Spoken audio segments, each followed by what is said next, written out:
उत्तर प्रदेश की राजधानी लखनऊ में आज ग्लोबल कायस्थ कॉन्फ्रेंस है और इस कॉन्फ्रेंस में राष्ट्रीय अध्यक्ष राजीव रंजन प्रसाद जी जो ग्लोबल अध्यक्ष हैं, हम इनसे सीधे मुलाकात करेंगे कि आखिर क्या प्रमुख उद्देश्य है इस कॉन्फ्रेंस का और क्या दिल्ली में कार्यक्रम है और क्या कुछ खास है इस समाज को की दशा और दिशा को तय करने में जो इनका रोल है। इन सारी चीज़ों के बारे में आज हम जानकारी चाहेंगे सीधे राजीव रंजन जी से। जी बहुत बहुत स्वागत है आपका लखनऊ में। उत्तर प्रदेश में 2022 के चुनाव हैं, इसमें चेतना जागृत हो, लोग मतदान का महत्व समझें, ज़्यादा से ज़्यादा बड़ी संख्या में मतदान केंद्रों पर जाएं और दल, बैनर, विचारधारा इन सवालों से मुक्त होकर जो आपके हितों की रक्षा करे उसके साथ आप खड़े दिखिए। अलग अलग विधानसभा क्षेत्र में आपको अपने उम्मीदवारों की पहचान करनी है।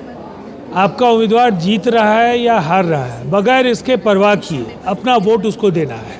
ये संस्था और दूसरा उद्देश्य है 19 दिसंबर के लिए यहाँ मैं आमंत्रित करने आया हूँ, लोगों को बुलाने आया हूँ, उनको ये कहने के लिए कि 19 दिसंबर को एक विराट आयोजन दिल्ली में हो रहा है जो कायस्थों के इतिहास की सबसे बड़ी कॉन्फ्रेंस होगी। दिल्ली के तालकटोरा स्टेडियम में उत्तर प्रदेश की बड़ी भागीदारी हो, इसलिए कि दिल्ली का रास्ता सबों के लिए उत्तर प्रदेश होकर के ही जाता है, तो उत्तर प्रदेश से सशक्त उपस्थिति वहाँ दिखे, ये एक उद्देश्य ये भी है। सर, ये ग्लोबल कायस्थ कॉन्फ्रेंस नाम दिया गया है, तो इस नाम का क्या तात्पर्य? नाम का तात्पर्य ये है कि हिंदुस्तान की आज़ादी की लड़ाई में इंडियन नेशनल कांग्रेस ने बड़ा योगदान किया और उसके पहले, उसके जन्म के पहले ऑल इंडिया कायस्थ कॉन्फ्रेंस बनी।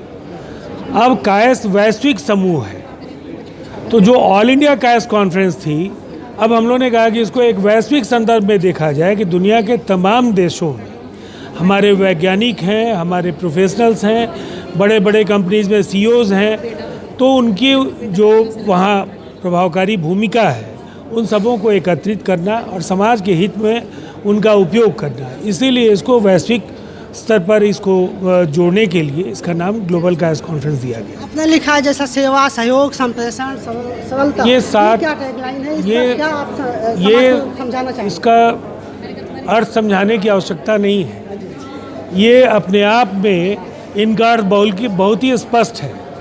इतने सरल प्रतीकों के जरिए ग्लोबल कायस्थ कॉन्फ्रेंस की जो छवि है, जो भूमिका है, जो जिम्मेदारियां हैं और जो कार्यप्रणाली है, उसका ये विराट स्वरूप इनको आप देखें, इससे स्पष्ट हो जाएगा। तो अब चलते चलते एक आखिरी सवाल, आज इस कार्यक्रम में आप आए, आप पहली बार लखनऊ में आए, इसके पहले आप कई राज्यों में गए, तो कितनी राज्यों में संस्थाएं ये काम कर रही है और क्या प्रमुख जो है एजेंडा है आपका विधानसभा चुनाव में? देखिए, देश के ज़्यादातर राज्यों में हमारी इकाइयाँ बन चुकी हैं और पूरे देश का भ्रमण मैं कर रहा हूँ। शंखनाद यात्रा के जरिए अभी बिहार के चप्पे चप्पे में मैं जा रहा हूँ। दिल्ली में भी कल से मेरी यात्राएं दिल्ली में हैं, छोटी छोटी बैठकें, बड़े सभाओं को भी संबोधित कर रहे हैं और ये पूरी तैयारी 19 दिसंबर 2021 के लिए हो रही है। राज्यों के चुनाव का सवाल है तो बड़े राज्यों में उत्तर प्रदेश का चुनाव है।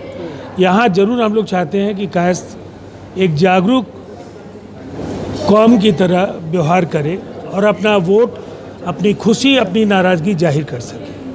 तो अब क्या उत्तर प्रदेश की राजनीति से जो वर्तमान समाज है उससे क्या आपकी उम्मीदें हैं, क्या जो है परिवर्तन चाहते हैं? सभी राजनीतिक दलों से हमारी अपेक्षा है कि शहरी सीटों पर हम जीत सकते हैं, जिता सकते हैं, किसी को भी हरा सकते हैं, तो 20% सीटें शहरी सीटों पर हम लोगों को मिलना चाहिए।